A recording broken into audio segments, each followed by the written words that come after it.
All right, so welcome to our AdCom session. We have a lot of topics to cover tonight. And so I want to start, we're going to start with the Land Use and Economic Development Group. And, Mr. Town Manager, I did not warn you in advance. Can we talk a little since Paige can't be here? And so we're still sort of looking at this as a collection of departments rather than the unified department it's going to be. Can you just talk briefly about how the departments were pulled together? Sure. So good evening, everyone, and thanks for being here tonight. So we've done a couple reorganizations this year, and you saw the first one last week dealing with human services. The next one, which has not really been formally put together yet because we're waiting for Paige to return, which we hope to see her sometime by the middle of March, if everything continues to go as planned. But the next reorganization will be the department will be called Land Use, which will include planning, conservation, and building inspection. So those three departments traditionally, and actually more often than not, in fact, when we actually did some recent interviews, I think Scott Shippey, who was joining us tonight as the new building commissioner, he's familiar with that kind of organization, and actually has that is becoming more prevalent in communities around the state. So the reason being, of course, is that they do work very closely together. All three departments do, and I think in some cases there have been situations where other departments have joined as well. Economic development, of course, is still included in that function as well. So the board makeups, the planning board, the conservation commission, there's no change associated with any of those, the reorganization. This is strictly a departmental organization, but the functions of the boards remain the same. So we have done that. We're planning to do that with this new group. Again, probably sometime middle of March, end of March, and certainly, of course, it'll be fully effective in July when the new budget process is complete. Okay, that was very helpful. Any questions from the AdCom? Mm-hmm. All right, so we can move into the budget presentation. So we have a fair number of people talking to that first group to the point of it still being a separate group. So we've got Gabby Jordan from the Planning Department and Kevin Weinfeld, the chair of the Planning Board. We've got Scott Shippey, the Building Commissioner. We've got Jane Pierce, the Conservation Agent. So I think Christina should have reached out to y'all and talked about sharing your screen. I don't know if it was Gabby and Kevin first or what the plan of operation was there. I don't have the ability to share screen. I don't have the latest of the budget. I know last week I saw that I think Marie was able to share our page of the budget, or I think Paul. But I wanted to talk to you a little bit about our budget. From last year, we tried not to spend a lot of money. We were pretty spendthrift. But we do have a budget for engineering that we have not spent too much on it, but our inspector retired in November, so we are in the process of, and he was, I think Paige pointed it out last year, he was, his salary was $40 per hour. We need to replace them. There's no way we're going to be able to find somebody at that price. So we are expecting to spend quite a bit of money of the engineering budget for this coming year. Other than that, I don't think that we have any changes except for the salary increase for the land use director because of her increase in responsibilities. But other than that, our budget hasn't changed. So it's possible, Maria, I don't know, can you share your screen? Do you have the budget? You can share the screen with everybody so they can see that? So everybody can see that budget? Is it possible? There we go. Thank you. Thanks, Marie. Thank you. So I will note that there's been no change to the land use director's salary as of yet because we have not reached a determination as to what that will be. increase will come once we're able to negotiate those. That position is actually in the union, so we're trying to figure out how that will fit. Those negotiations are ongoing as we speak, so we hope to have that resolved fairly soon. Which union, Bill? That is the Steelworkers Union. Okay. Bill, you have a separate budget for handling budget increases for the coming negotiations. I assume whatever this is part of that. That is correct, Jack. That's correct. But it won't be reflected here because until after we reach a final resolution of that. So for purposes of this budget, the budget that you see is probably the right number. I mean, at this point, it's almost literally flat, right? But that'll change whenever we figure out what we're paying the land use director. Well, it won't On the salary change side, okay. the salary. The number will come out of that central line. The central fund. Okay, so this will stay. Okay. This number will stay. Yeah. Marie, can you page down to the expenses? So you just kept it flat except for a few things. Okay. Mm-hmm. I believe the engineering services will be going up, but I don't see where that is in this on So this. the engineering services expenses will go up, but not the budget itself. The budget amount has remained the same. Oh, there, yeah, okay. Yes, there it is. But you're saying there are decreases elsewhere. Oh, what's happening, Jack, is that they haven't had to spend as much out of that line in the past. That's been used for a number of different expenses for engineering situations that arise for very specific projects and for ongoing inspections. But what's happened is, as Gabby pointed out earlier, that individual that was doing the inspections on some, like for subdivisions, for instance, would go out and do that work for about $40 an hour, which you won't be able to get that nowadays. Just to secure somebody to do that work is going to be much higher. Difficult to find those folks right now. So the line will be the budget amount is the same, but the expense will go up. Okay, Marie, you can keep going down. Thank you.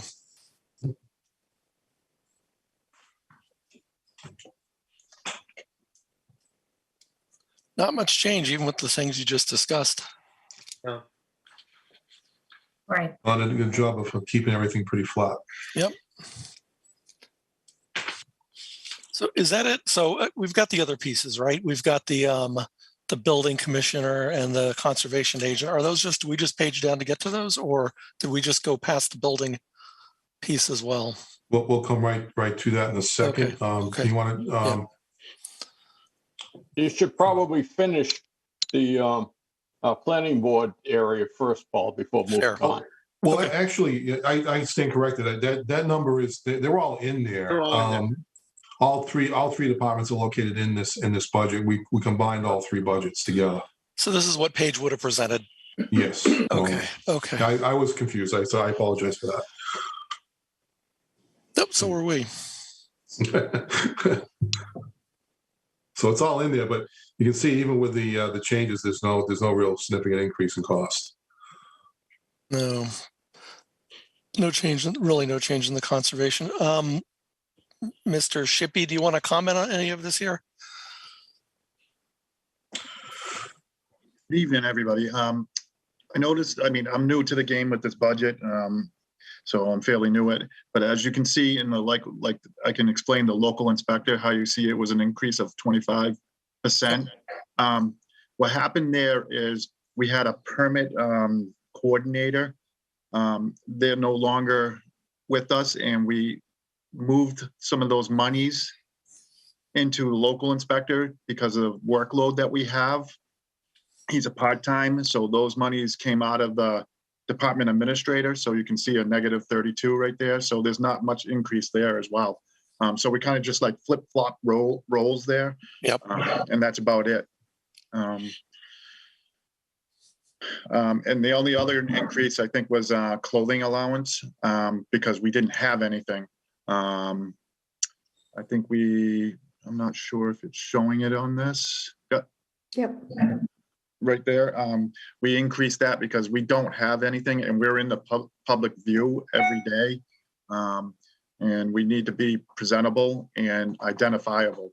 So I guess they increased that, and we are purchasing attire according to the branding style that we're trying to form for the town of Foxborough. I think that's about it. Oh, I have a question. I can. Go ahead. It might be a small one, but I just want to make sure I understand it. In the budget, it's small amount of money, but I just want to be clear because I've noticed this the last few weeks. In all departments that are under unions, which maybe most of them, I'm not quite sure, does the town pay their union dues and memberships in organization, or are those dues the membership in the organization? Yeah, the individual. Organization. Sorry, I didn't mean to cut you off there. Yeah, the individual union members pay their own dues. Okay. So what are the dues here? Just professional organizations? So professional organization would be the dues for like, for instance, the building commission belongs to the Southeastern Mass building officials. Okay. The planning director belongs to the Mass Planning Directors Association, things of that nature. Okay, exact. Thank you. I just Mhm. didn't know. Okay. Sure.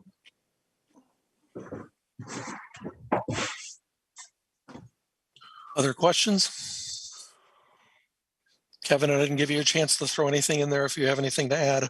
No, Gabby did a very good job. So did Bill. I mean, there really is nothing specifically huge in terms of any major changes. Mhm. And I think the building commissioner was very, forthright in giving the information relative to his department. I don't know if Jane or anyone else has anything to say specifically about conservation, but I don't see a lot of changes in that budget portion of that budget either. Budget hasn't changed at all, just because we were really conservative last year. So it's just about the way it was before.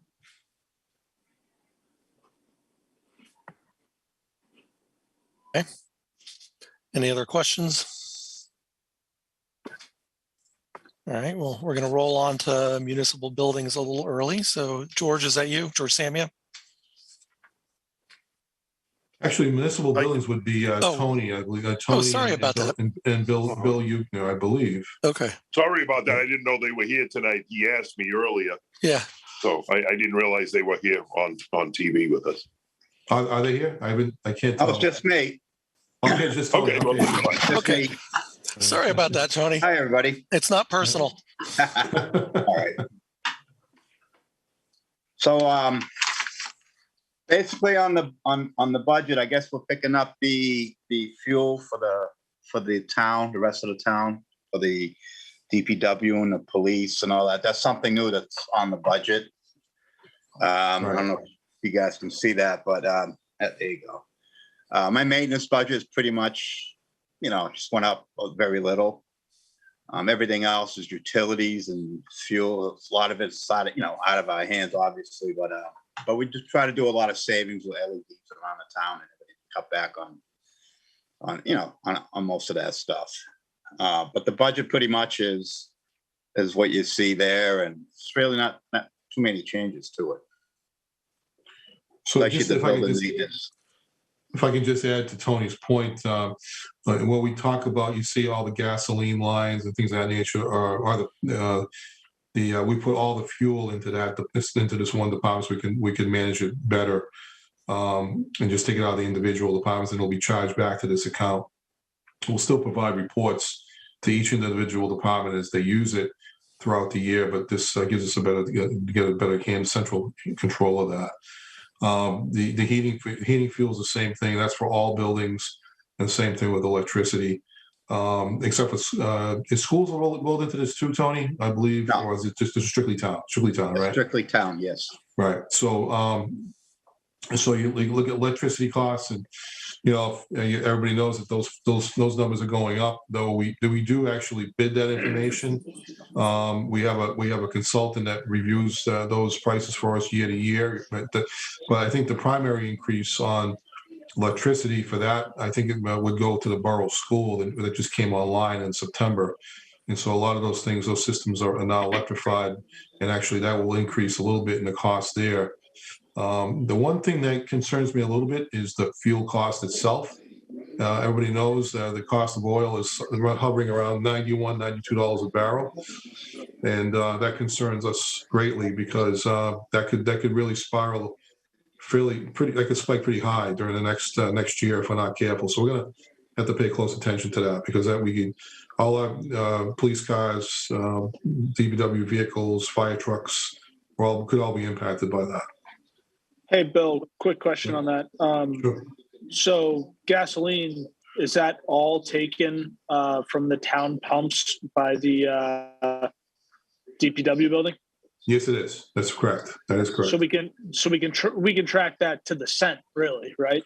That's right. Yeah. The only thing that hinders that is the actual technology that we have in place, which is part of the renovation process that we've noted and identified with the renovations of the building that we're looking to try and do over the next few years. But you're right, Dan. It's actually put in that one location so we can track it pretty closely.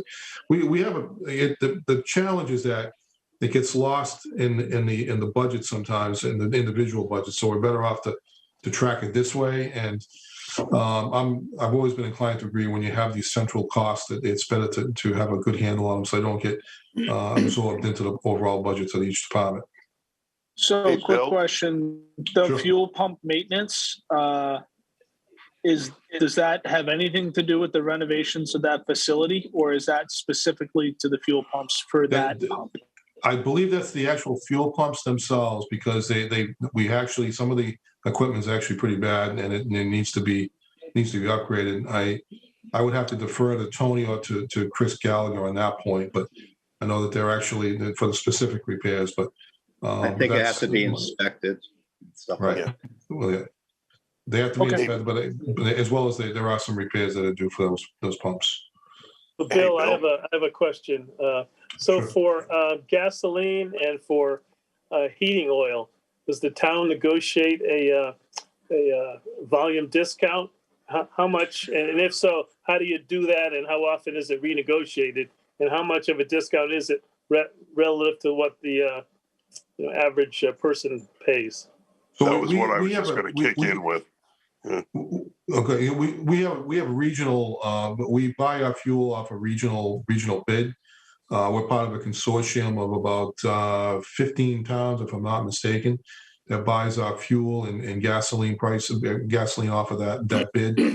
And so certainly we don't pay all the taxes that you would pay at the pump typically. So we tend to get the price right from the dock itself. But even so, so you wouldn't see the same price reflected at the pump that you would see if you were to fuel your own car. I don't know the exact difference because it changes daily or monthly rather, or weekly, depending upon where oil prices go. But when they take a delivery. So, but generally speaking, those things. Those prices are tied to a bid process that we participate in. Yeah, I was just curious on how much of a discount, it is. 20%, 5%? Hey, Bill, Yeah, go ahead, George. or whoever. What we're getting, it's called Surge, the Southeastern Mass. He's right. It's a consortium of towns. When what we're getting is an economy of scale. So instead of just instead of just Foxborough, we're getting, now we're buying with 15 towns, so we get a bigger discount on it. But speaking of the discount, they usually come in with, they'll say, we're going to be 0.12 or whatever it is over whatever the standard price is at the time. There's a certain rate, and it's eluding me right now, that the oil and gas gets, and we're over that by a certain point. So it goes up and down, but it never goes up and down more than that percentage difference.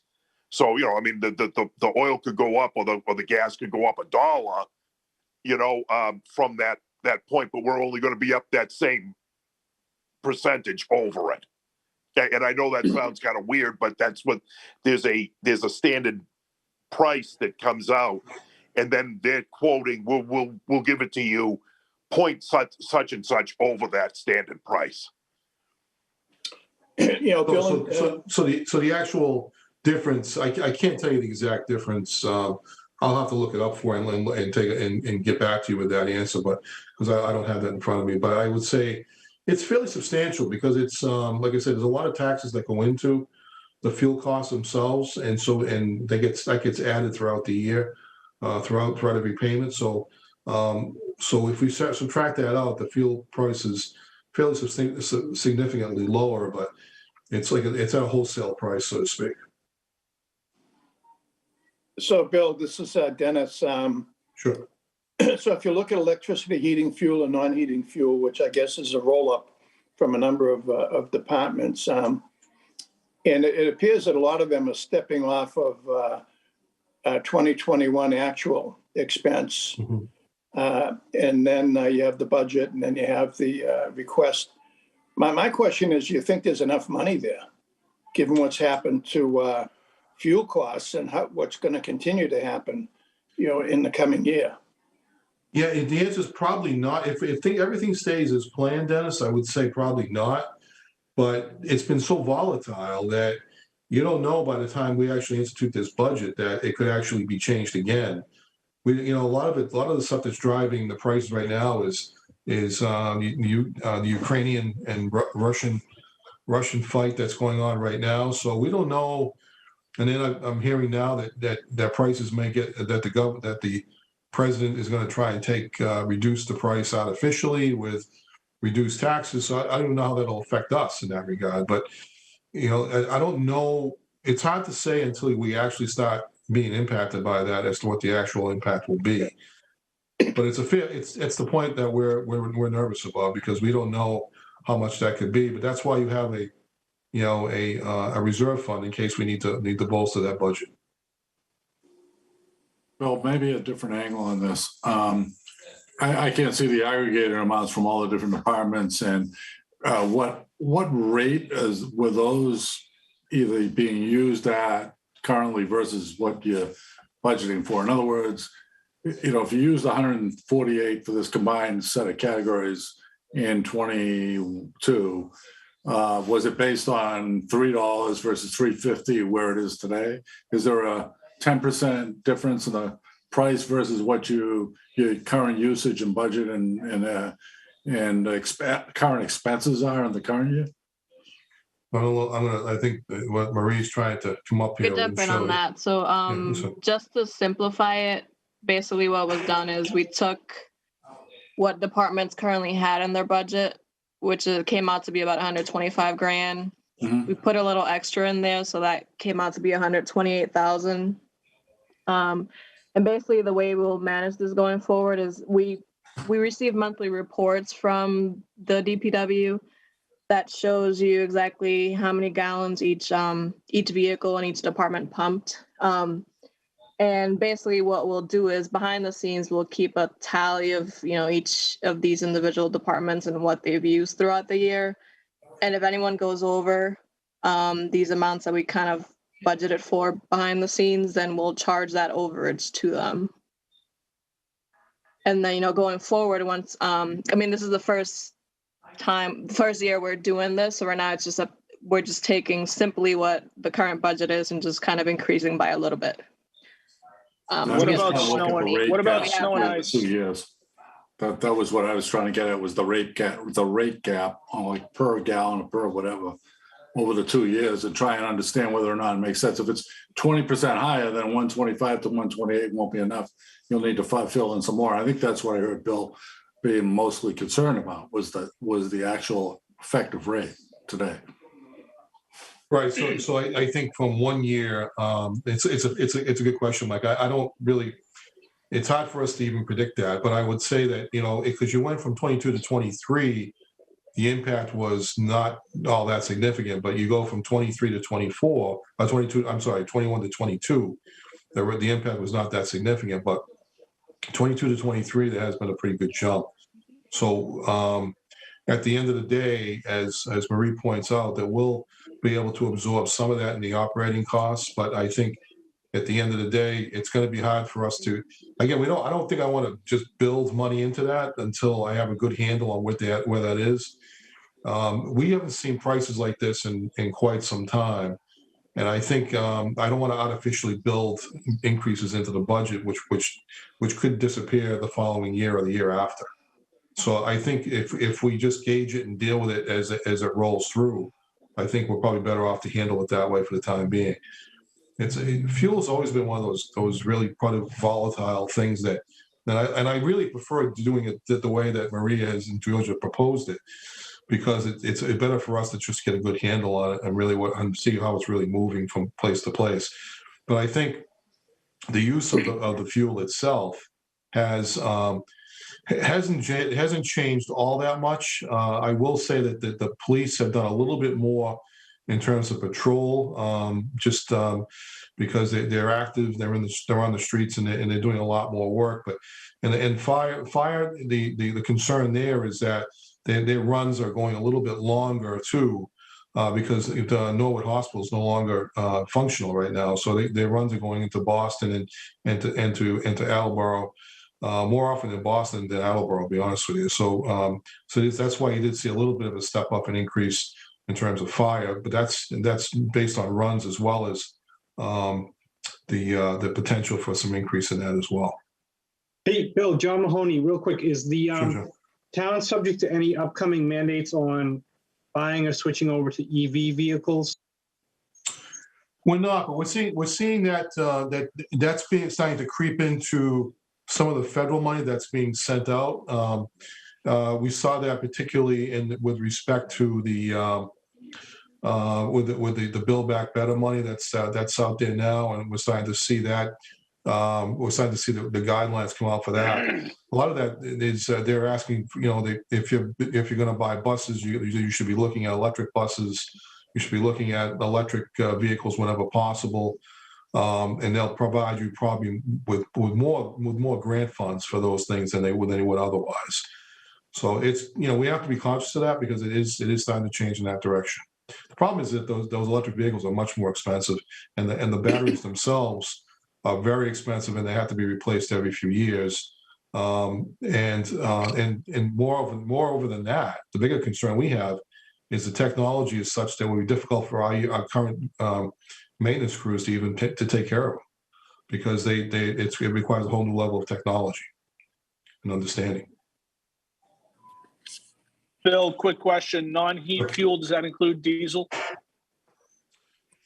That'll be in non-heat fuel. It'd be in the non-heat fuel, yes. Okay.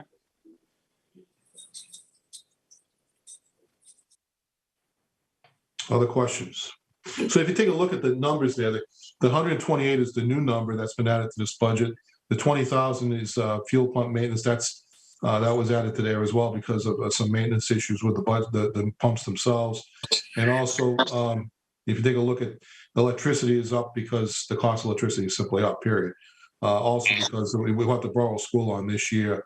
It actually went online in September, so we'll start to see that number come up a little bit as well.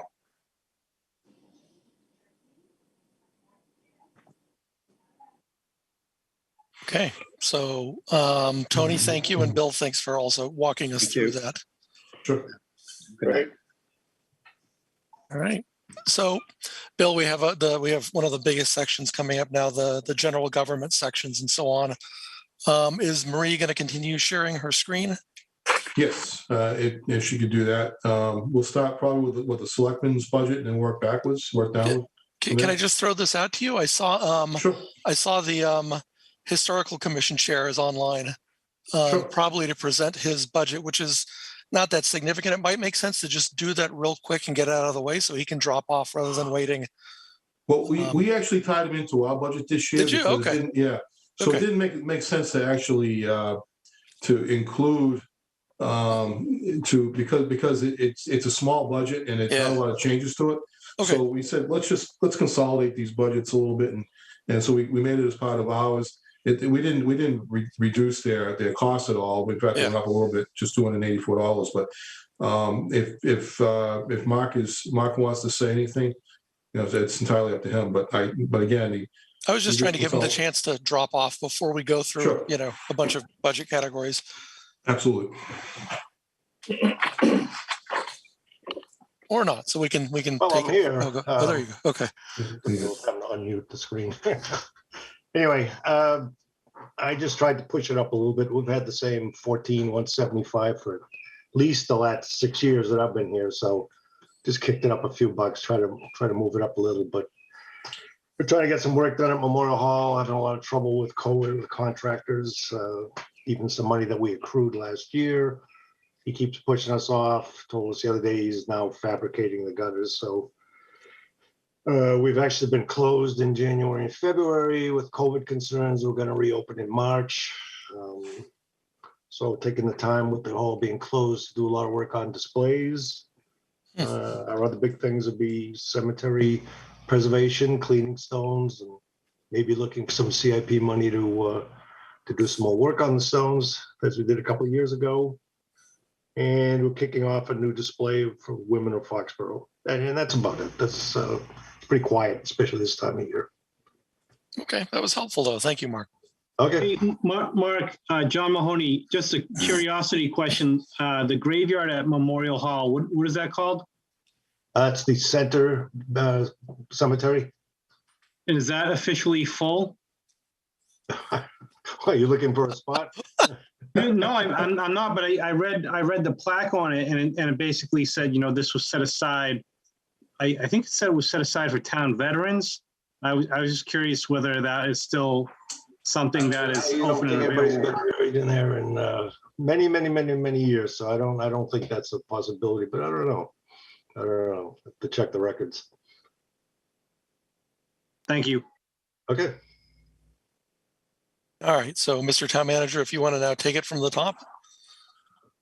Sure. So the first one is the Board of Selectmen, and we really haven't. The only thing that's different here is that we added an amount of money here for the search for some of you. I know some of you are new to the committee, but I'm going to be retiring next year.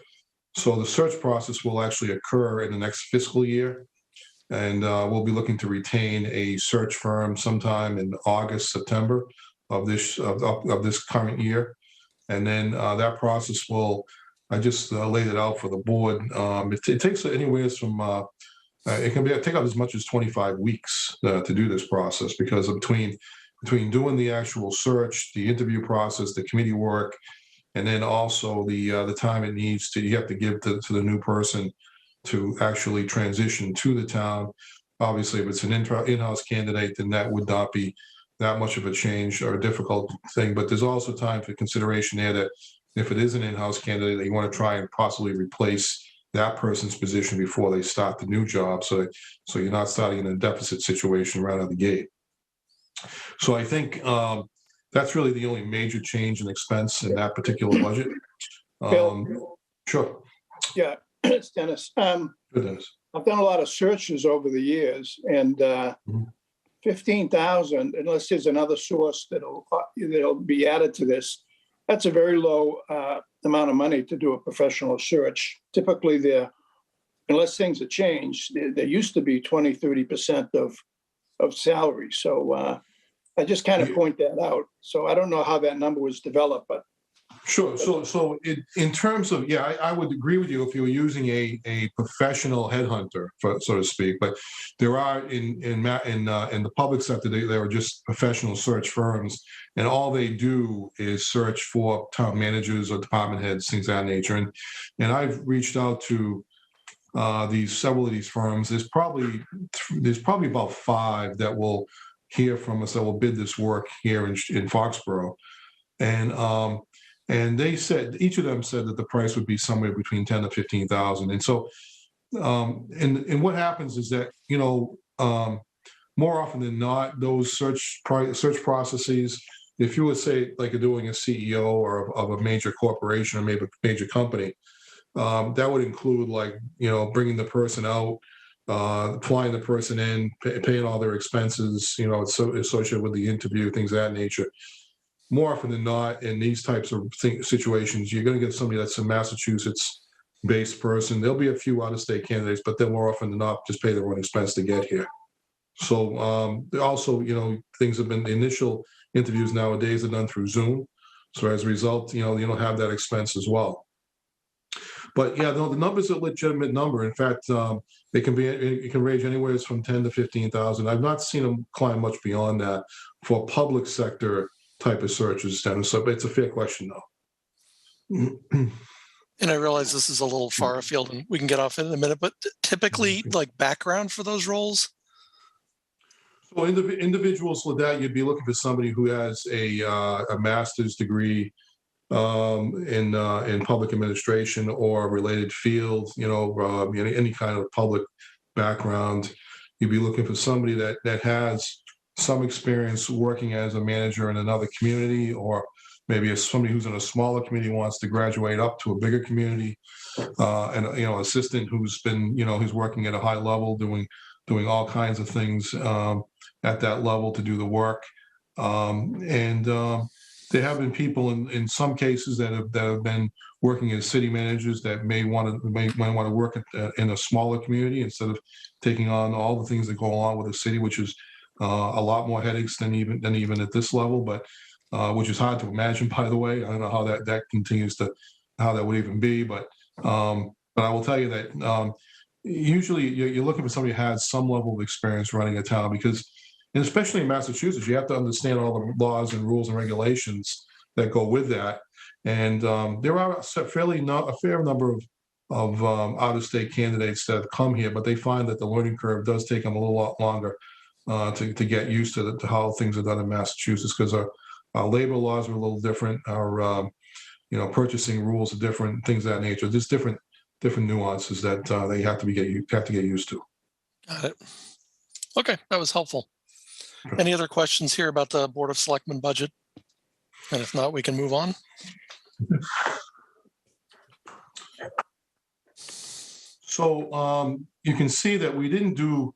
I am looking at. I am expected to receive an increase again next year, later this year, in salary. But I will tell you that we didn't go beyond that, because we think that where that number is probably competitive in the market. Though it is surprising me to see how those numbers are starting to creep up even beyond that number. So which surprises me, but that's where it is.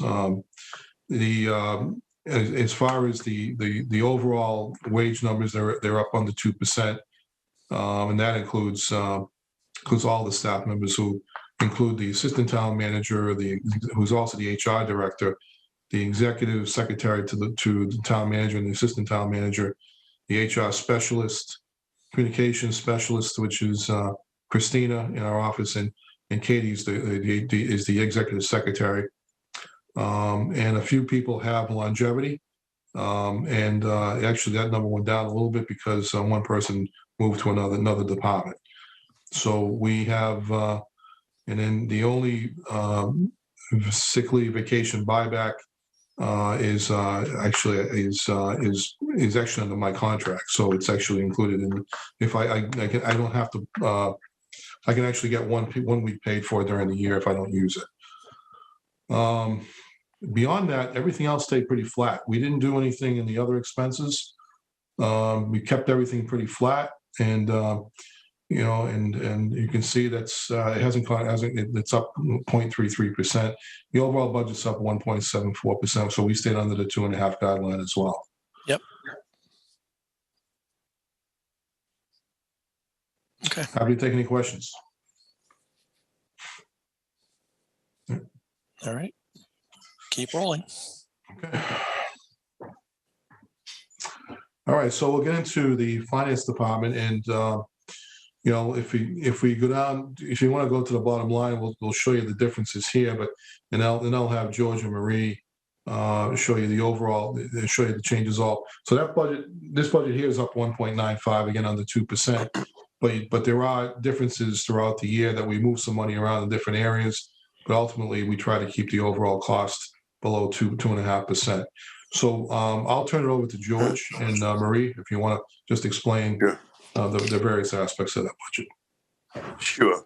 The budget consists of 3 pages. I mean, I'm hoping you guys have the same booklet here, but it goes from page 51 to 53. And as Bill said, it ends with a total increase of 1.95%. The budget encompasses 5 very distinct and for the most part statutorily authorized departments. Let's start with the town accountant is one, which also has the procurement, the new procurement director. The treasurer / collector, in some towns it's 2 separate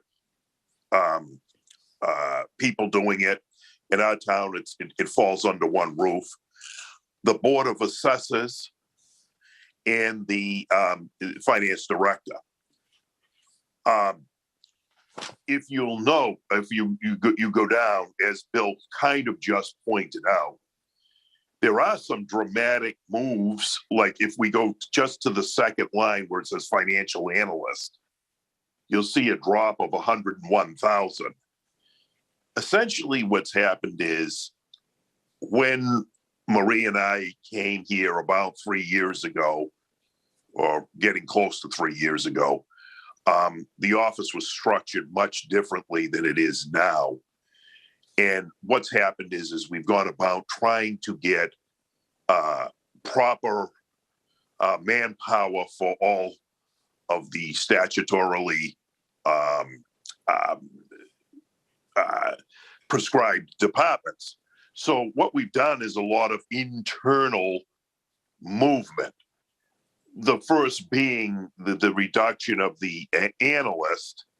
And if you kind of go down, you can see where the dramatic drops are, and then the increases, which really comes down to the hiring of a procurement officer. There's a line there for that. You'll see changes to the treasurer and collector section upwards. That would be the hiring of of a couple of more people there. There was a change to the assessors department for the full-time person that we hired there. There's a drop in the assessors department, which is the difference of the new gentleman, Tom Welch, that we hired in place of Hannah, who came in slightly lower.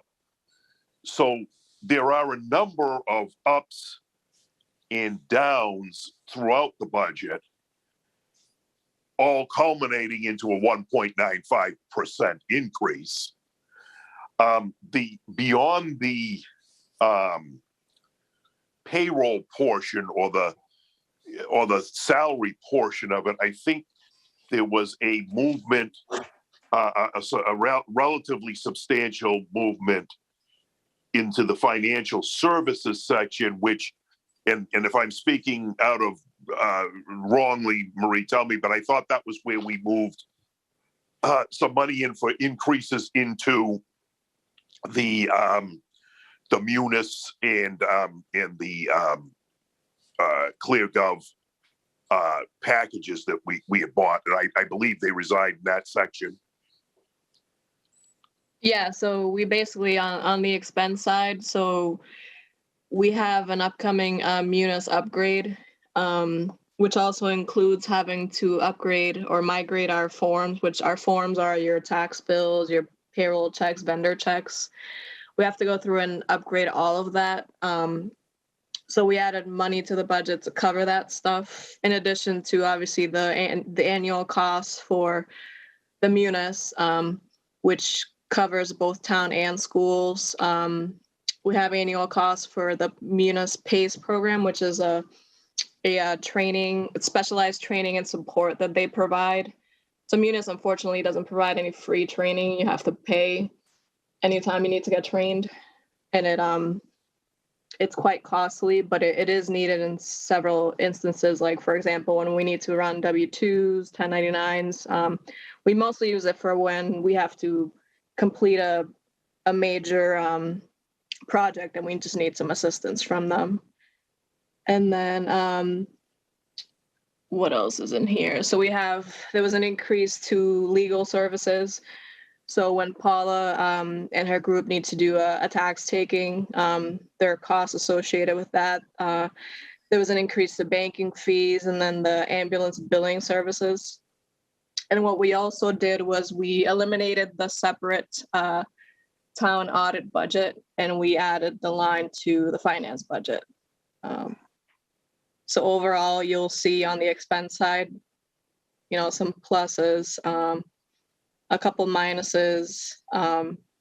Overall, you see the increase of 8.49%, but that's the result of the added costs, like I mentioned with the upcoming Munis upgrade, upgrading the forms and all of that, and then just an overall increase to, like I mentioned, billing and collection services. That's your ambulance billing, postage, legal services, a couple lines here and there, but most of them were kept flat. And then, like George said, bottom line, we're up 1.95%. One other thing I did want to note is in the finance budget, we have a joint IT department with the schools. Yes. And the finance department pays for our portion of it. So here we have $184,933 that covers a portion of the IT director's salary, a portion of their network specialist, and then we pay for 2 full-time IT technicians. And basically what happens with this line is when we start the budget process, we ask the schools, for this dollar amount. So this line right here, I mean, we really have no control over it. Just whatever they tell us is what we have to pay. But I mean, overall. If I could just a note on that, Maria, that they did have to replace one of their IT people during the past year. And that expense came in much higher than what they expected because the market for IT people is very, very difficult to fill. And so they've actually had to adjust their pay and salary positions on those particular positions because they weren't able to attract anybody at the levels they were paying. So now we're seeing some of the reflection of that in the actual budget itself, because just getting those people to come to work is not easy to do. Yeah. So Bill, that makes sense. What's the percentage of what you own versus what schools own? So they actually have about, I think there's a total of 8 IT people total, and I'd say about 2.5 of them belong to us. Got it. In that respect. Does that extend to any other departments, or is it just split between the two of you? It's just split between the 2 of us. That's all. Got it. Question for Marie. Mm-hmm. You alluded to the fact that part of the expenses in one department is billing for ambulance services and like. Why isn't that back charged to the what we have is an ambulance budget that's a rolling, I forget the words. It's not a the ambulance fund. The ambulance fund. Revolving fund. That's correct. Yes, that's it. Right. Yes, and we pay for the bills out of here, but then when we're putting together the budget, we pull in this budget we're pulling 1.6 million out of the ambulance fund, and that's to cover some of the staffing, capital costs, budget costs, and then these administrative costs as well. So although the payments are coming out of the finance budget, but ultimately we are still pulling that from the ambulance fund. So it does ultimately come from the ambulance fund. It's just not shown on this display. Right. Yeah, we're showing you the actual budget for where the expenses are, but where the sources and sources of funding is not reflected here, but that's where the money comes to pay those particular lines. It's one of the revenue sources that's paying for the entire budget, so it's intermingled.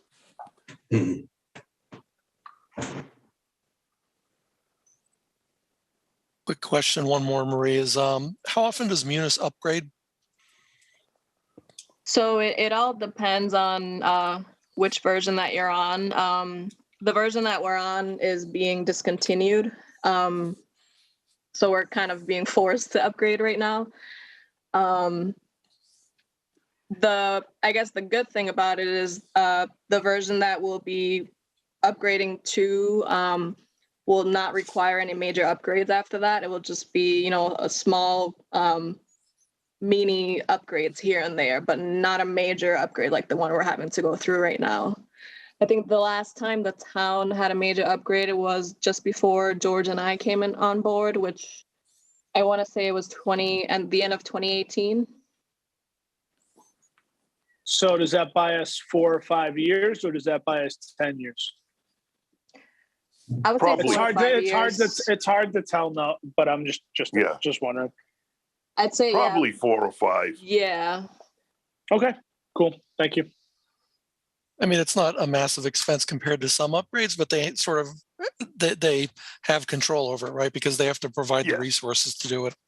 Yeah. Yes. And we save money too, because the town, we host, we have our own servers. So Munis is not hosting, the software for us. So we do save money in that respect. But I mean, the software itself is not cheap. Yeah. And it's really considered to be the software for municipal finance in Massachusetts. It really is. Okay. Any more questions from the AdCom or any more comments here from Marie or Bill or George? If not, we can. I just had on the financial analyst position eliminated in, go to the footnotes. I was going. Sorry. Yeah. Yep. In the funding used for existing procurement account clerk, new benefits administrator, and new procurement administrator. It appears what you actually did there is they're not new positions. They're just increased budget for positions that were already budgeted. Am I reading that correctly? So we had the principal account clerk was an existing position. What we did last year was we cut that position, made it part-time. And then when we eliminated the financial systems analyst position, we then took that money. So that the benefits administrator and the procurement are brand new positions. And basically what we did is we essentially fully staffed the finance department and put functions where they belonged using existing money. So these are full-time positions? Yes. Okay. Yeah, so 2 out of the 3 are new. One of them was already existing. We just brought it back to full-time because it was full-time before. But right, so it's full-time plus benefits for the 2 new positions. Yep. Yes. Okay. Thank you. Okay, I think we can move on. So this is your budget, and you can see it's up a whopping 0.0%. So there's not a lot of changes proposed here. So the secretary, of course, is the person who takes your minutes for you, and your dues and memberships is money that's available to potentially, for the, I believe it's the Mass Finance Director, It's the Financial Managers Association. Yeah. The statewide financial finance committees associations, so membership. So that's about it. Finally, a department that's being fiscally responsible. That's right. Well, so far, we haven't been able to get a lot of money out of any of these departments. It's pretty amazing, but the next one doesn't give you much either. We kept the legal services budget flat, which, this is actually a good story here because this had been creeping up quite a bit in the previous years. So we managed to get this down to a pretty good number right now. And I would dare say that if you go around to any one of the towns around us, that number is well above $200,000 for each one of these towns. And in this particular line, we have town council, labor council, and special council if needed. So we treat it as all one budget eventually, but you can see that even in last year, the actual expense was actually under $100,000. And I can't remember working with a legal budget that was that low. So it's a pretty good story. So we're going to keep it flat because you never know when that story could change. Actually, I thought this year we would spend a little bit more because Mike's been doing all the contracts negotiations, and he's actually been doing a lot of it himself. And so far, so good. We'll keep knocking on wood every day for that. But haven't seen a lot of expense generated from those lines at this point so far. So for the town and special bill, let's put aside the labor council, how much of that is sort of fixed and how much of it is effectively we're being sued or not sued, or we have other things we have to pursue? Like, for example, figuring out the federal money, I think may have come out of this bucket somewhere in here. Yeah, so we haven't had to spend any money out of labor council for this or town council for this. Where this would typically get hit on is a lot of times, we'll have town council will weigh in on reviewing town meeting articles. They'll give us language for certain articles. They'll review a number of documents that we have to sign throughout the year. They'll weigh in on cases for the Board of Appeals. They'll get involved with if the town were being sued. Sometime more often than not, that gets covered through an insurance account. So but we haven't had a lot of exposure even in those accounts. So I think it's, generally speaking, labor council is pretty much what it is. And that's, dealing with any kind of labor issue. If we get into an arbitration or if we get into a situation involving a termination that goes ugly or whatever the case may be, special counsel would be in any kind of investigation that we would need if there's any kind of a MCAD type of claim or Master Commission Against Discrimination or any kind of discriminatory action. Counsel would get involved in that. Special counsel would come in and investigate those cases. Again, we haven't had to spend a lot in those lines, so thank God for that. But you never know when that could change, and keeping it at zero is I think an achievement unto itself. Any other questions on that one from the AdCom? Marie, you can keep going.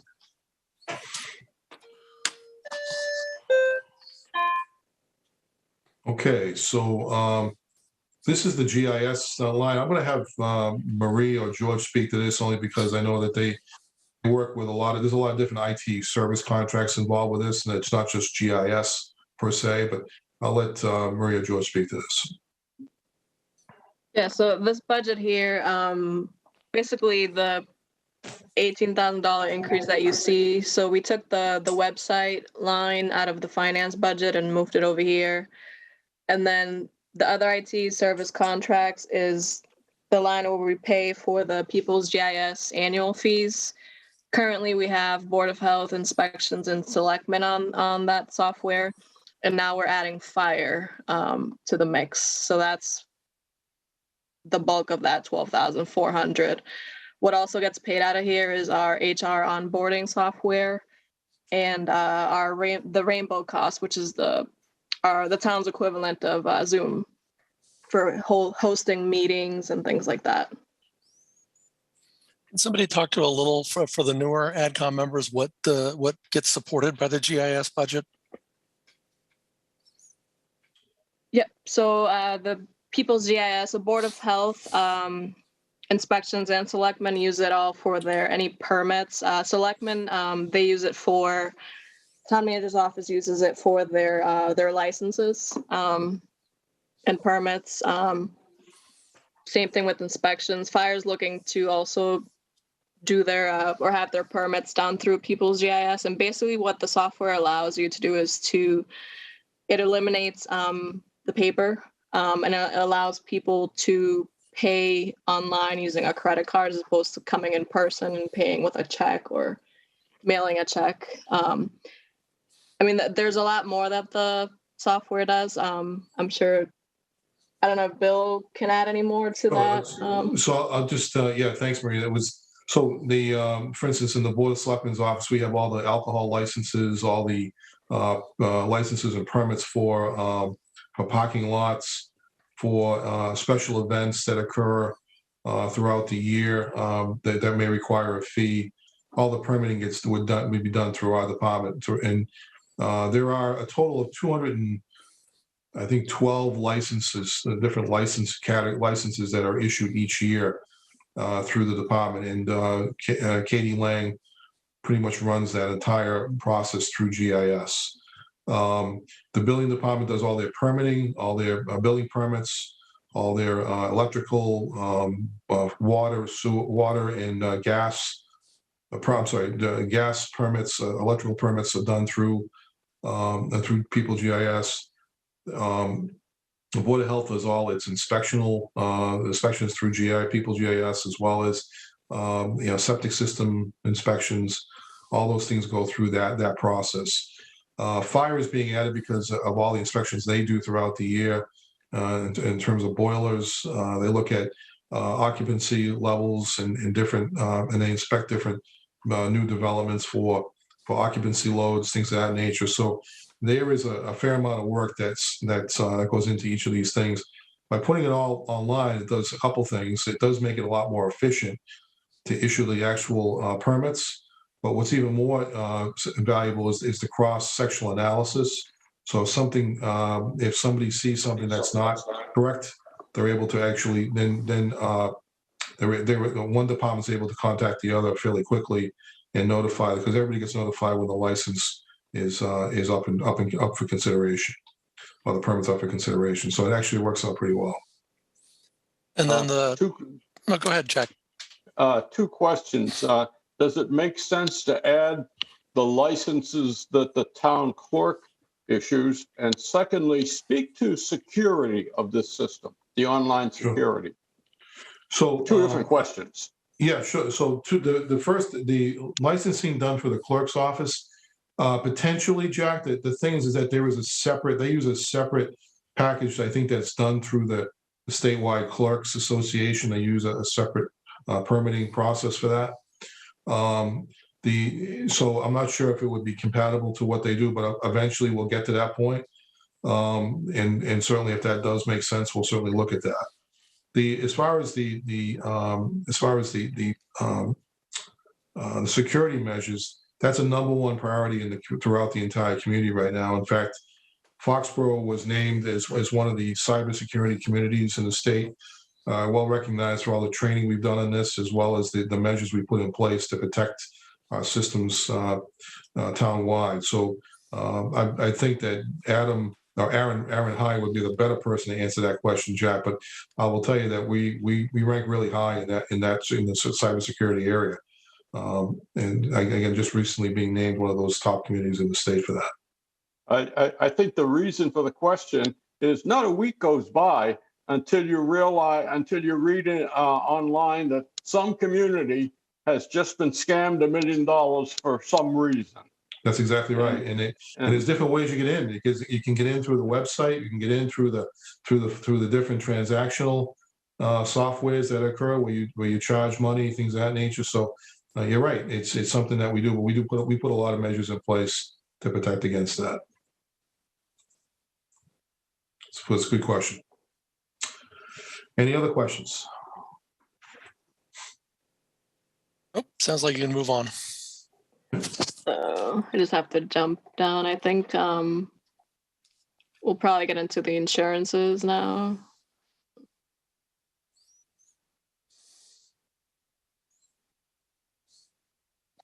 Like next year, I'll have links on this file, so I won't have to. You won't have to do all the scrolling. I was going to make a joke that I spotted an error on page 180, but I was afraid you'd actually go back to page 180. By the way, the one expense we've not really got a handle on yet, we're still waiting for, is the Southeastern Mass Regional School. I don't think we've seen a number on them yet, and that seems to be the one missing. We've estimated that number, but we still have an actual number yet. Hopefully to see one probably within the next couple of weeks. That's correct. Okay, so George, you want to walk through this? This is the principal interest. This is the borrowing piece. You're seeing this is the debt, the debt section, not the insurance. This is debt. This is the debt section. Yeah. Well, what you're seeing, okay, and I'm looking at it on my iPhone, so I have a hard enough time looking at it on an 8.5 by 11. But the principal section, what this does is it sets out each time we go out to do a bond issuance. And for anybody that doesn't know what I'm talking about, if I know most of you do, but I'll just say it anyway. A bond issuance sets up a form of debt very similar to if you went out for a car loan or if you had a mortgage on your house. The only difference being that you usually pay your bond twice a year, once for principal and 2 times for interest. So when we say we went out to bond on the Borough School, Burrell School, pardon me, Burroughs, and it costs some $13 million or so for the renovations.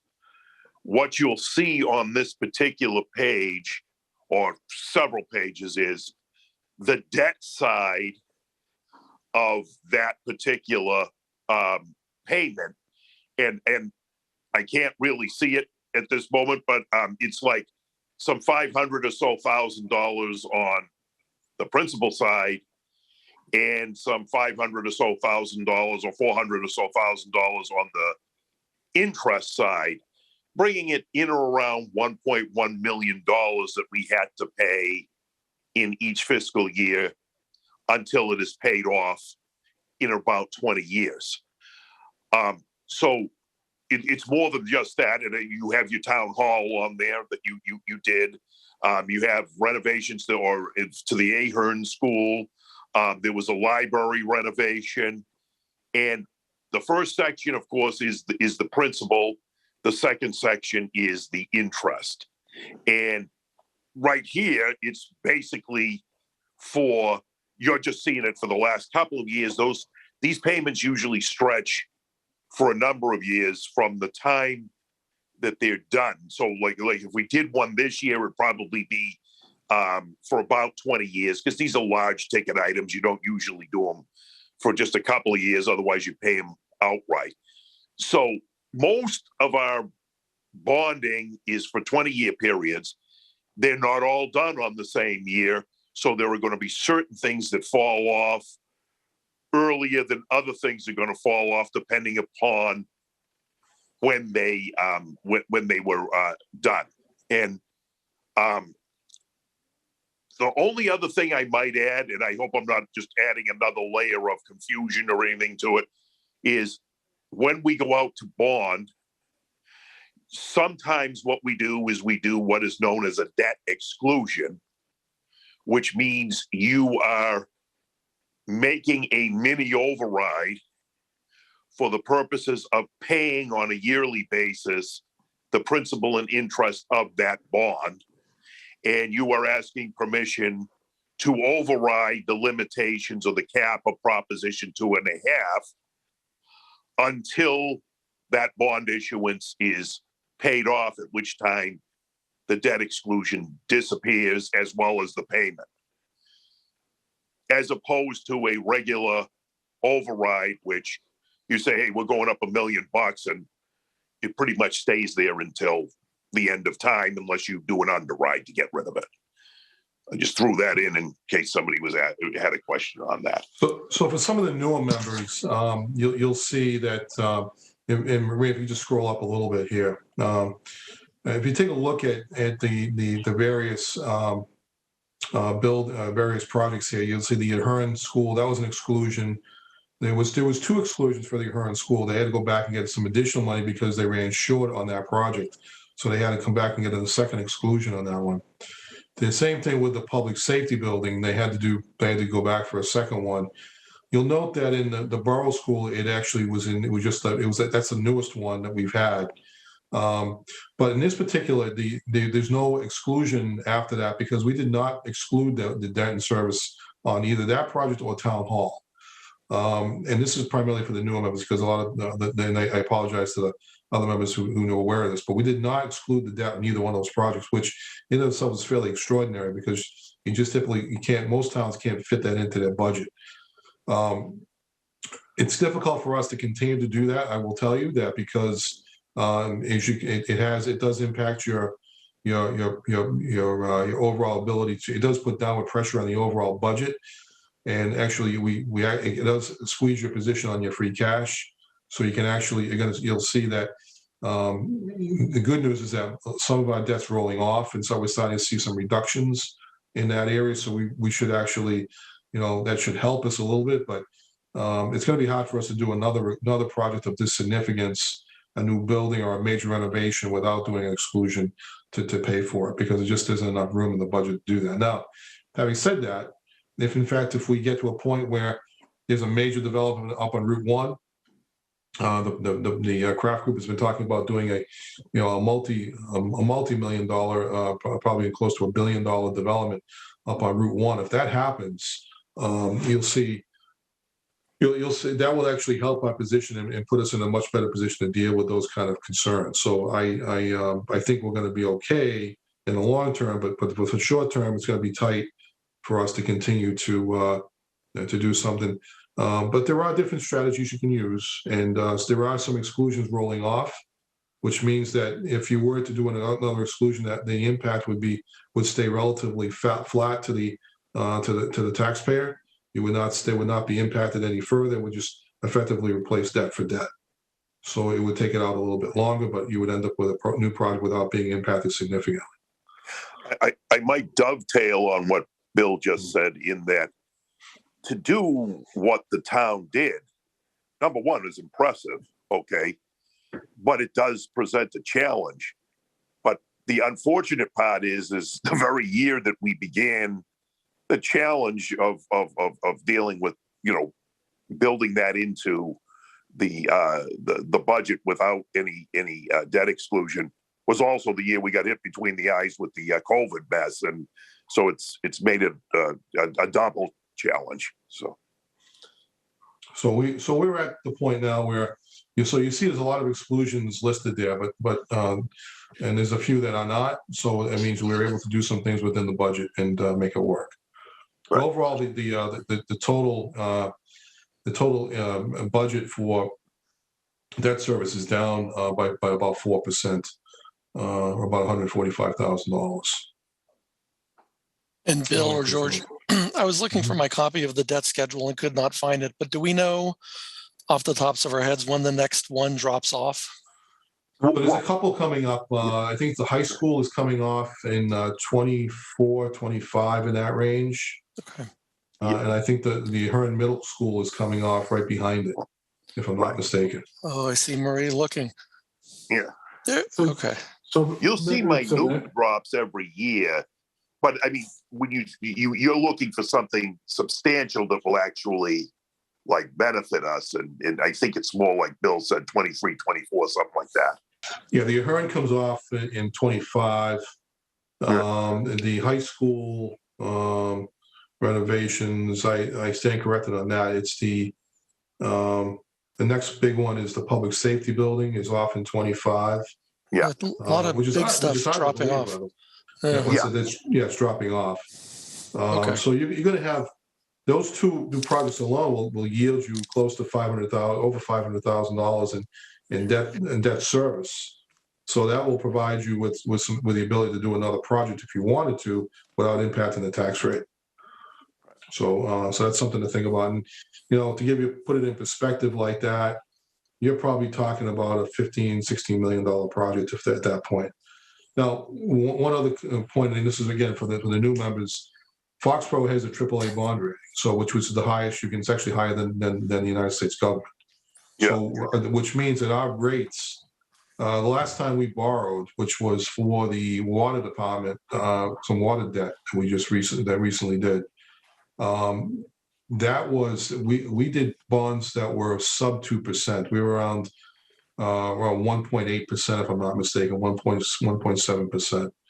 So I don't know if we'll see those numbers again because obviously debt's rising, or the interest rates are rising. But we do get a discounted rate because of the fact that our bond rating is so high. Yes. So that's a good sign.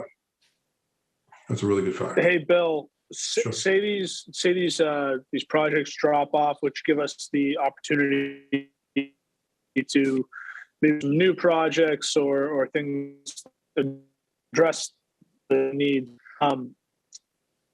Are those CIP projects or are those individual projects that are on their own outside of the CIP budget? They will fall into the CIP schedule, Dan, for sure. They will be because none of the project, anything that's a major CIP project would have to come before the CIP committee before it would even be entered into consideration. So some of the projects that have been discussed, though no final decisions have been made as to how to proceed, is the community center that has been discussed as a possibility. Renovations to the public works building, which is badly needed. You're probably looking somewhere in the order of about $3.5 to $4 million worth of renovations.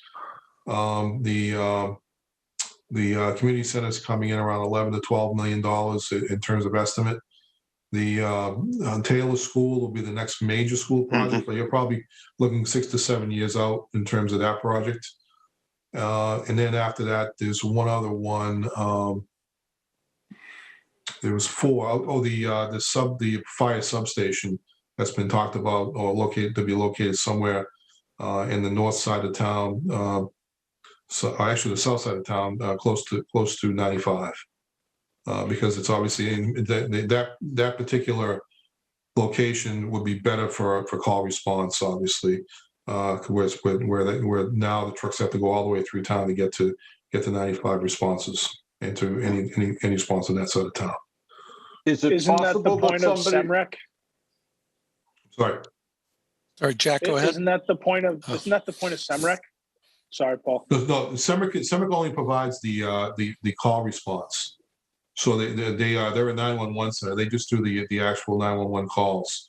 They handle all of that. So SEMREC does not actually provide any services, any public safety services like fire or police services. They just do the call response and dispatch services. So I thought that if something was closer to Mansfield, then they would provide support. No.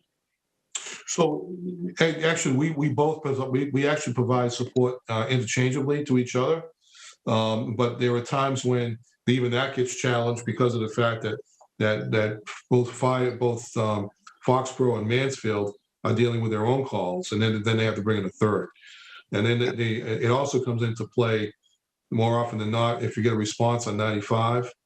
That both towns will be challenged to get there because of where their stations are located. I think Mansfield's newest station is more of a challenge nowadays because it's located closer to the eastern border as opposed to as close to the Foxborough border. So they're further removed. Their closest station now is actually located in located just right behind the Cabot Industrial Park. So that their response now is a little more challenged. But I think on our side, the closest response that we can get to it is from our public safety our headquarters. So having multiple stations is not uncommon, and it's because of the response time. That's probably the primary driver of that. I have two different questions. One, it might be that response time could be improved in some cases by having an emergency entrance only at the intersection of 495 and South Street. So that would be an access road limited to public safety vehicles. The second comment is as these bonds are paid off, is it beyond the reason, any potential reason that we might even see a reduction in taxes rather than building something new? You could, and That's always- revolutionary, I know. That's always the debate, and that gets into this discussion, Jack. And our job is to provide you with options.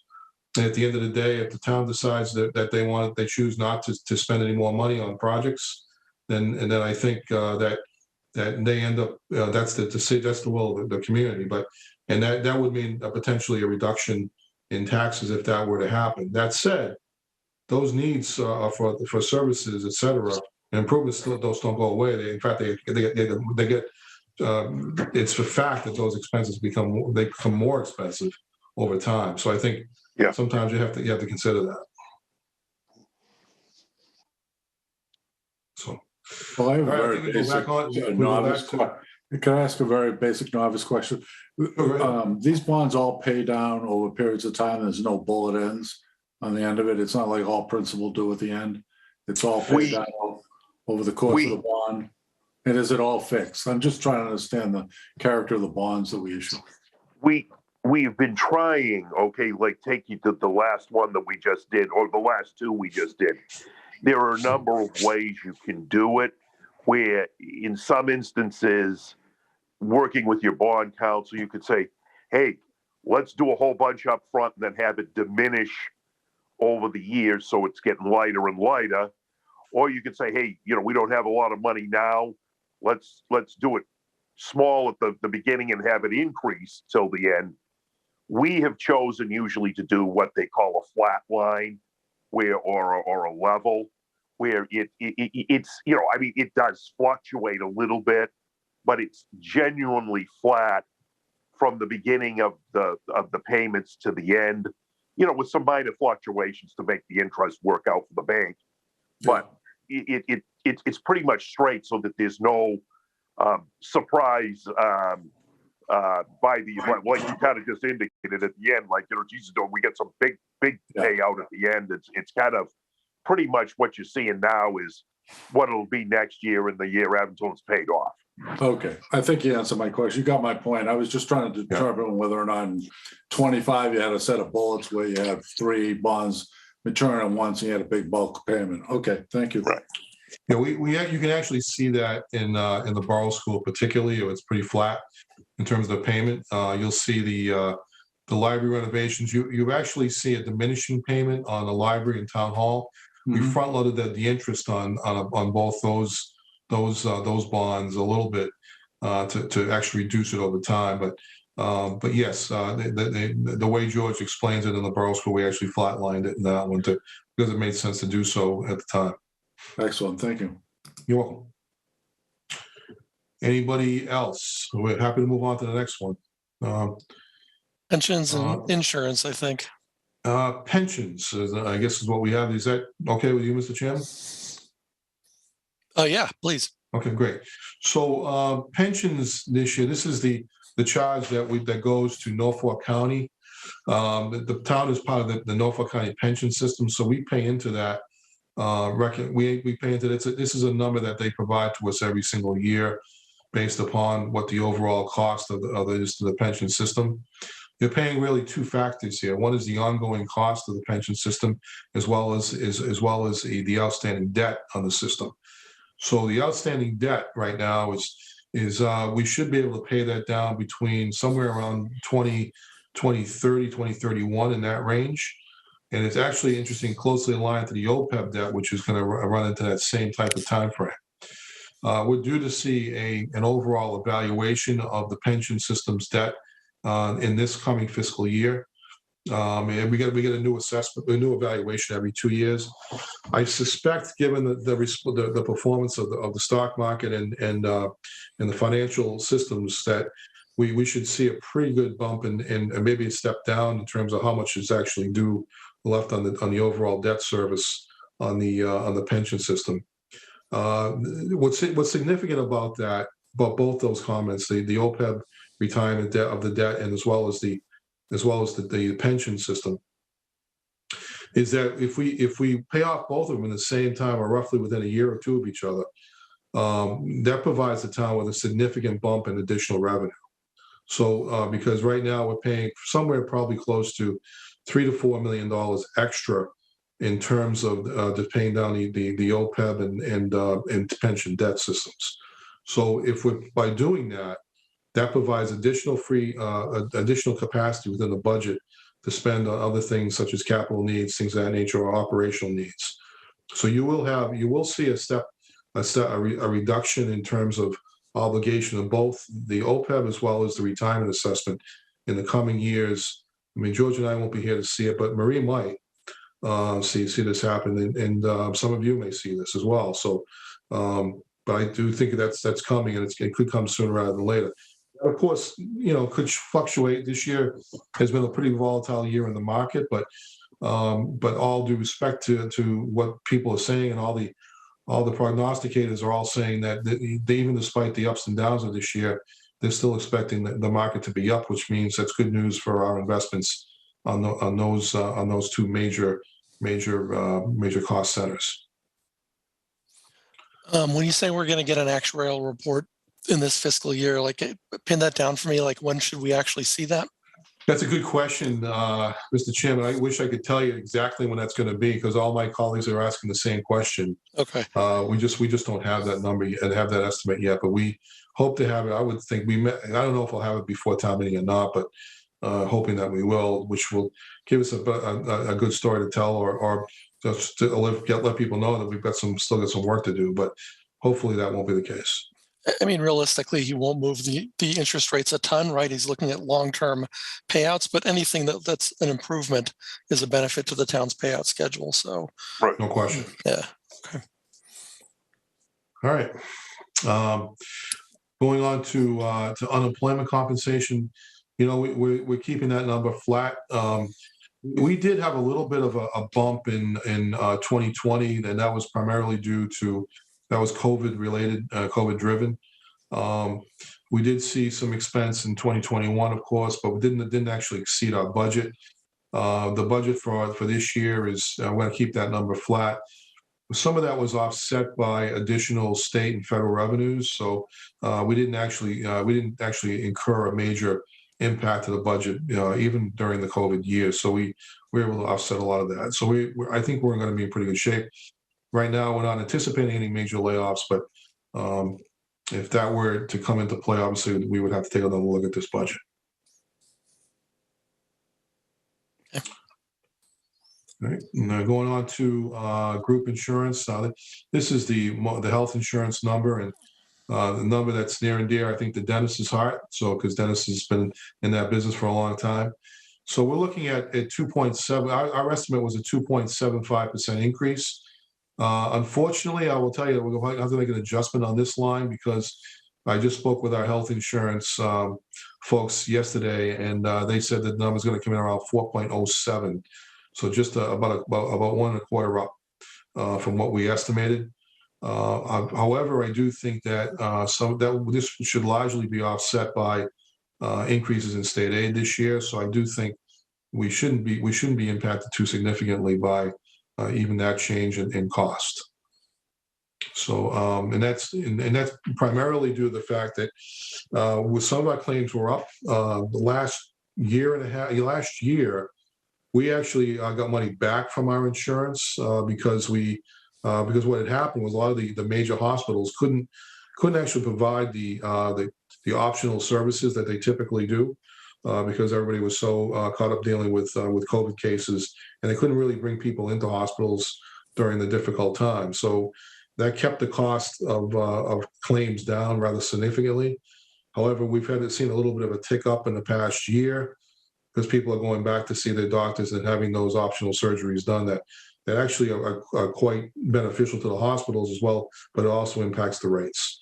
And I think Dennis, I don't know what you're seeing in this industry, but even if a 4% increase is not ridiculously high compared to what I've seen in other places, so I think we're still okay. That's a really good number. Now, is the town premium based or self-insured? We're self-insured through Maya, so it's a pool-based system. So we actually benefited by being in the pool this year. So some years you don't benefit, and other years you make it up. And this year's one of the years that actually helped us. Right, okay.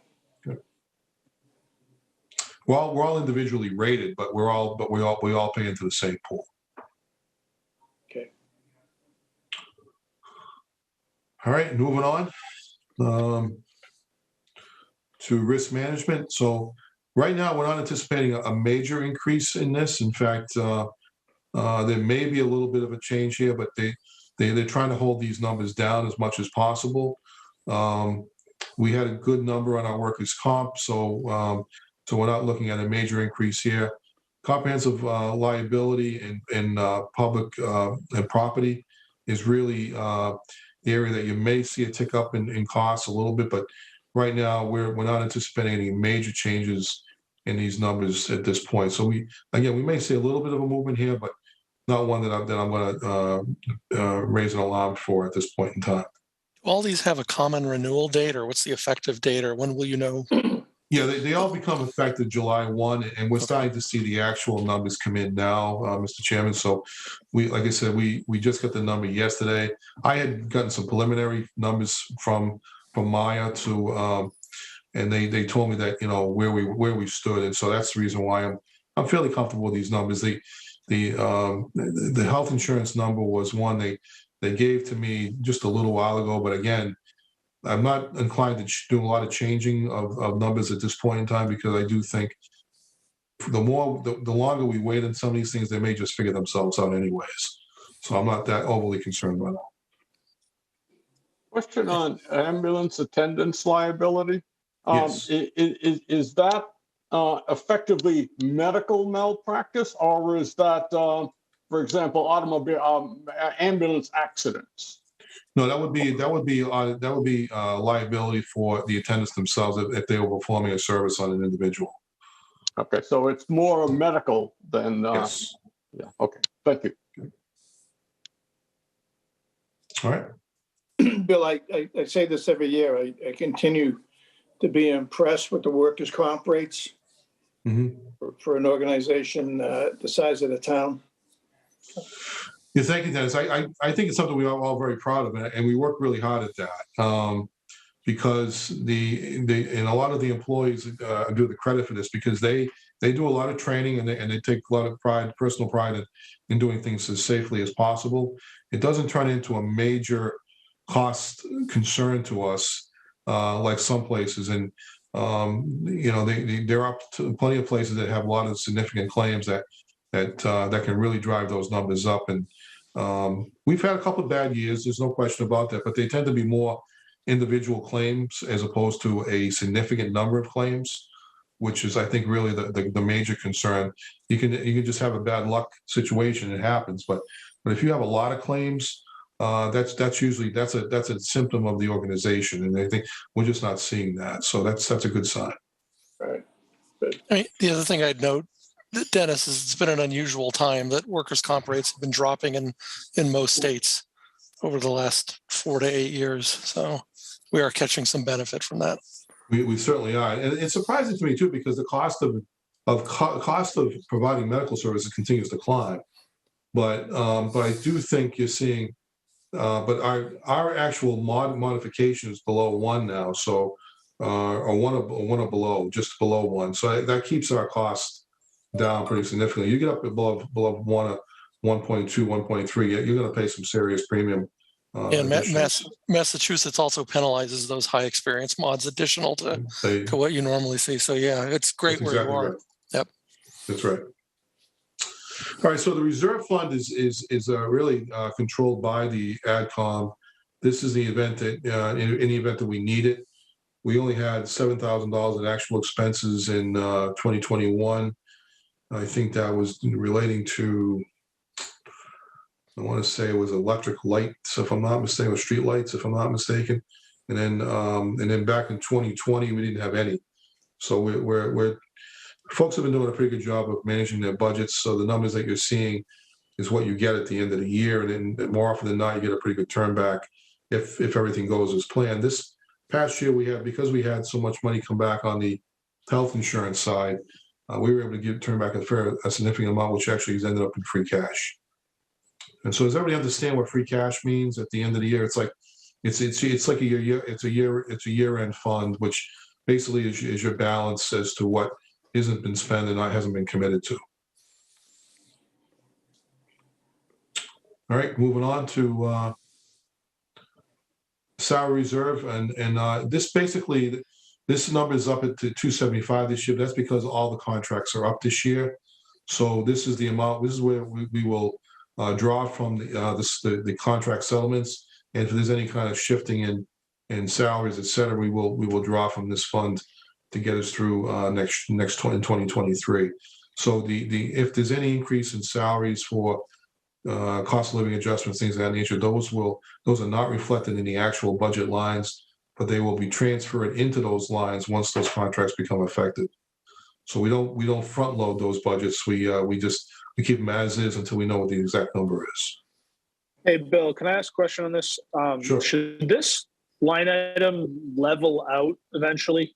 I mean, I guess my question is, now that it's been established and the use of it is kind of being tracked, it shouldn't continue to go up year over year as long as you're not hiring additional people, as long as you're not expanding your pool, right? Like it can only go up so much.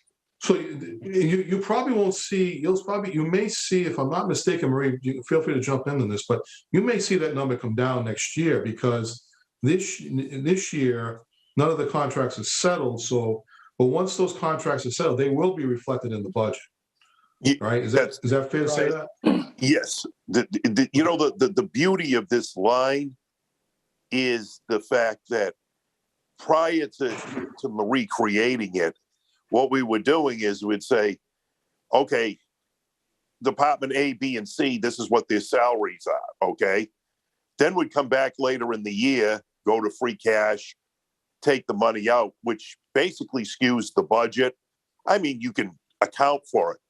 Here, you're putting the money in the bottom line. It might not be in the proper, in the proper lines that it's going to ultimately end up in, but it is part of the bottom line of the budget, so that when Bill is telling you, "Hey, we're up 0.11 or whatever the amount is," you're getting a truer figure by having it within the budget. And in answer to your question, depending upon how many contracts are up, right now we're doing them all. I mean, let's say 5 years, 10 years from now, if you're looking at a 2% and you're working off of a larger salary base, then obviously that the number will be larger in conjunction to where the budget is at that time to cover 2% or 1% or whatever it is that your goal is. Do you follow what I'm saying, Dan? Yeah, but this year it went up 43%. We're not expecting it to go up 43% next year and the year after and the year after. Right, it's just going to kind of even off a little bit. And yeah, if the budget's higher, the number is going to be higher. But percentage-wise, it's not going to keep climbing. No, that's correct. That's right. So next in 2 years from now, you may 2 years from now, I think you'll see that number go up again because it'll be another contract negotiation year. Whereas in the next 2 years, should be relatively flat. But I think that the real 43% difference was when it was started the last year, not this year, we were only dealing with a couple of contracts. And this year, you're dealing with all 7 because they all came on at once. Right. Right. So it might go down a little bit for 2 years and then come back up. I get that. I guess what I'm saying is we're not expecting exponential growth here. This is going to kind of, the numbers will remain the numbers and they'll go up and down, but it's not going to keep going up. That's correct. That's correct. Okay, cool. Thanks. All right. And just a clarifying question, which I think I know the answer to, but just for the newer AdCom members. So putting school aside for a minute, for the other departments, if they're getting a step increase, it is in their budget because it's a known amount. Yes. Whereas these things that are currently in negotiation are pulled out separately, so we can see them separately. So those are the two components, is how I think of them. And then school's all in, right? So everything is in the school budget. Everything's school, and everything, and their increases is in another line in their budget as well. Yep. Because they don't know what their final number is either at this point. So we're effectively treating each other, each budget are being treated almost the same way. Okay, just wanted to clarify that for folks. Yep. Right, is that it, Marie, or anything else? Yep, this is the last one. Okay, so happy to take any other questions about that, but that sort of wraps up our presentation for you tonight. Well, so sorry. When are we going over revenues and free cash and all that? I thought we would be going to that as well. Wasn't planning on that tonight, but I mean, I don't know if we, what were you looking to do there, Mr. Chairman? I'm not sure. Look at the free cash position. Talk about things like meals, receipts. I mean, the stuff I think we do every year. Yeah, we do that typically up front during the budget presentation. Okay. So we've already covered those things, but if we can provide you by the next meeting, for instance, or if you'd like, we can probably give you an update of where things are at this point in time. Okay. How things are proceeding. But we can give you an updated report. Marie's been doing that on a regular basis to keep us updated on where things are. We can provide that for you. Okay. Okay, I do want to spend some time. Okay, sure. We can do it. We can do that. We're happy to do it at your next meeting if you like, or meeting after that if you can. Probably a meeting after that. We'll have to also talk about scheduling of the warrant articles. When did the warrant close formally? So it closed yesterday officially. Okay. So now it's just a matter of there are 29 articles in the warrant. So there are of the 29, 6 may drop off because they were carryovers from the special. And I think everybody's aware of the situation that happened there. It was just anybody who wasn't aware, there was a snafu with the newspaper, of all things. We notified the newspaper. The newspaper didn't print the ads for the hearings. So as a result, it flawed the approval process at the Attorney General's office.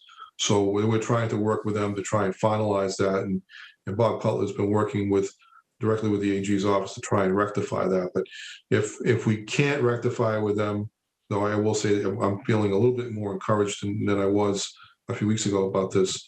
I think it will get resolved. But if it doesn't, we have to leave those on and just essentially take votes on all those actions again. Unfortunately, because of what happened. So first time I've ever seen it happen in 40 years. So it's good news that doesn't happen a lot, but it does make it messy for the annual if we have to do that. And we're waiting on the AG's opinion. Does it have a fixed date or? Yeah, we're supposed to hear by March 8th is the drop deadline for that. Supposedly is what the clerk has been telling me. So town clerk. So. And I mean, this is the good news potentially for the AdCom, Mr. Town Manager, is the wording on these would not change, right? That's correct. That's okay. correct.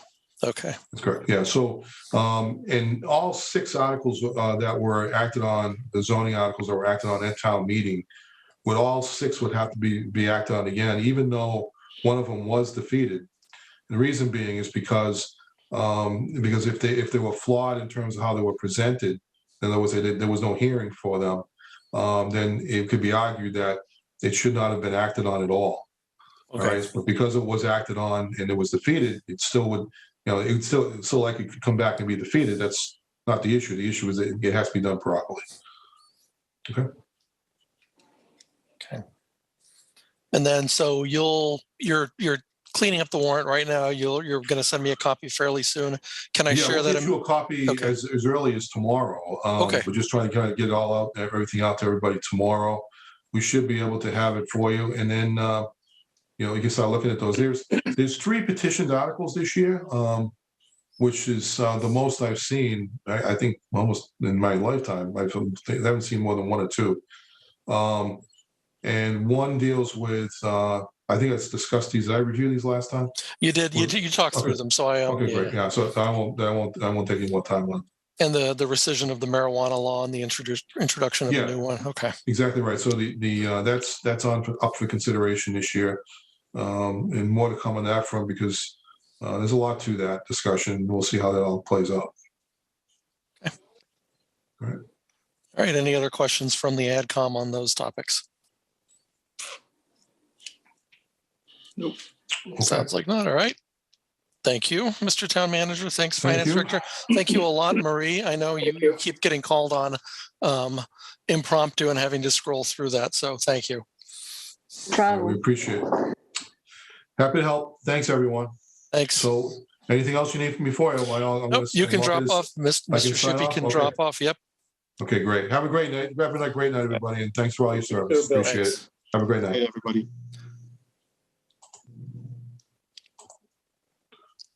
All right, so we got some more things to schedule. So the next thing on the agenda was approval of meeting minutes. I'll be honest with y'all, I still haven't gotten to reviewing the work Tony did, so I'm 2 behind. So if anybody wants to take one of them, that would be great. But if not, I will get to them this week and send them for your review. And then the other thing is next week we've got public protection. We've got fire and police. I may not be here next week, in which case Dan will be leaping in as the acting chair, which would be a lot of fun. So Yeah, that'll be great. I was going to say you can send me one of those meeting minutes if you want. I'll review it. okay. Essentially, they're very much transcript, and so they just need some review to make sure they're actually making sense. So not making sense, but at least clear to a reader who was not at the meeting. All right. Dennis, I'm going to put you on the spot real briefly. I don't know if everybody reads the Foxborough Reporter, but they do report when someone pulls papers to run for office. So I'm not saying something that's not literally in the news. But Dennis has pulled papers for Board of Selectmen. That I have. That you have. And I didn't know. Was there something in the Foxborough Reporter? There was. They list all the people who've pulled papers. It's 100% public. It's that New England thing that I still, Dennis, I'm not 100% used to. Everything is open. So your name is in the paper.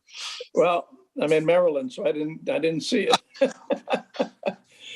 Yeah, no, I'm running, and I think being on the AdCom was, one of the reasons why I've decided to run, because when it comes to the town and understanding the town and the challenges and the issues and what lies before us. And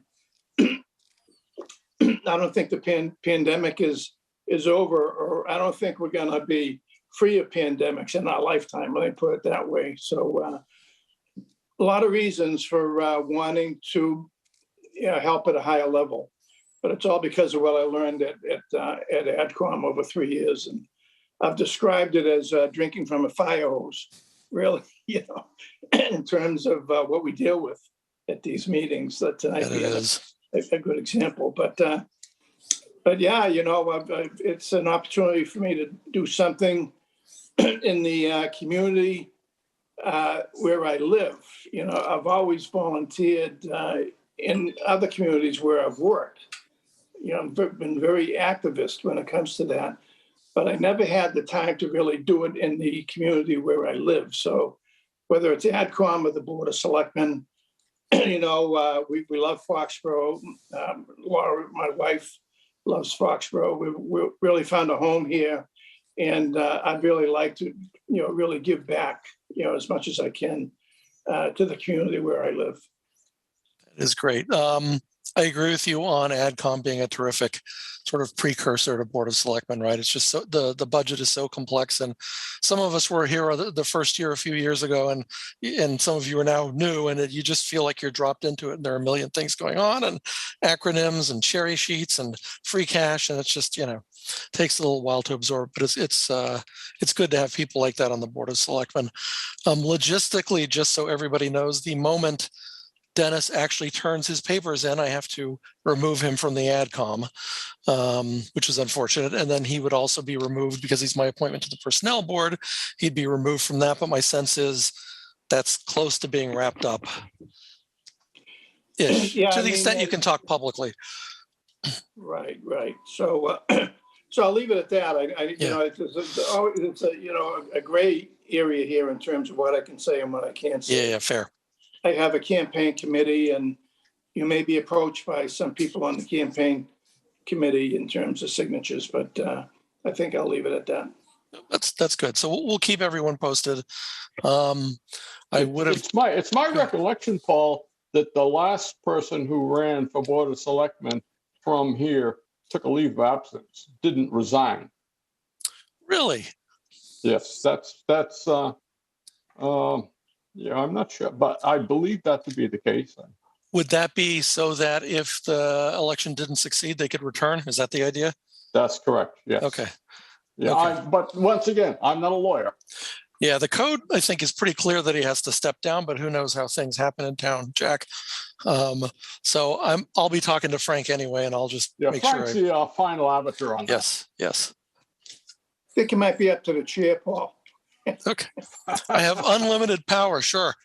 My other plea is nobody else run, please, now this year. Just so I've got enough people. So, all right. Any other topics folks want to bring up? I actually wanted to ask if we had any more candidates coming into the pipeline. I know we're always looking for new folks. Not that I know of. So Eric and Mike were the latest additions, and Frank did not mention any additional folks. My dream is to get it to 15 people like it was when Jack was on it in the, whatever, I'm not going to name a year, but whatever it was, a million years ago. Yeah, more or less. More or less. And get it up to full staff. So, all right. Okay. I don't have anything else. Do I have a motion to adjourn? So moved. Seconded. Second. Okay. All in favor, raise your hands so I can see him. And so Tony can see him when he takes notes. All right. Thank you, everyone. Have a great evening. Thanks for your work. Thank you. Thank you. Everyone, take care. See you next.